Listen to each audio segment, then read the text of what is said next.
Piece of that data is the latest weekly jobless claims report from the Labor Department. I do now want to bring in columnist and editor-in-chief for conservative news service cnsnews.com, Terry Jeffrey, to talk more about those numbers. Hi, Terry. Thanks so much for joining us today. Thanks for having me. Let's go ahead and start with the jobless claims report. More than 2.4 million Americans did file initial claims for unemployment benefits last week. That is a continued slowdown from previous weeks, but the continuing claims did rise to a new record high. How do you expect the unemployment data to change as all 50 states across the country have now begun efforts to reopen? Well, I think as the states reopen, people are going to start going back to work, and we're going to see the unemployment claims fall. And remember, before the pandemic hit us, we had remarkably low unemployment rates and unemployment levels for a very long period of time. We had a growth cycle that lasted more than 10 years. Eventually, we were going to have a recession. Unfortunately, this one was precipitated by this virus, and it's been a horrible time for America. But I believe we're coming out of it, and I think the American people are ready for an economic recovery as well as for a health recovery.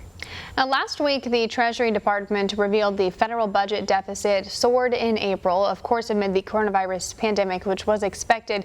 Things, though, are only expected to get worse, though, as the government does continue to step in to help states, businesses, and citizens. The federal government now has spent more money and run a larger deficit in the first 7 months of fiscal 2020 than in any previous year.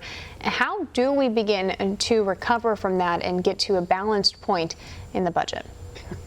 Well, I think a first step, which we're already seeing in the Senate, is you don't pass this $3.3 trillion bill that they put through the House last week.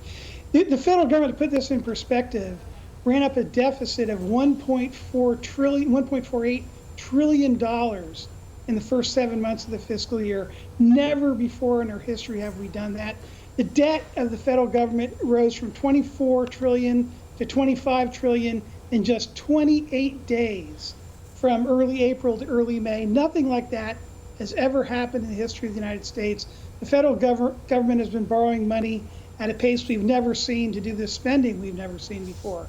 So I think as the pandemic fades away, people start to go back to work, I think we want to see the government slow down in its spending and borrowing. Several Fed officials are speaking today about where they see the economy beginning to recover. They're saying that they're looking at second half of the year after June, seeing some growth returning to the U.S. economy.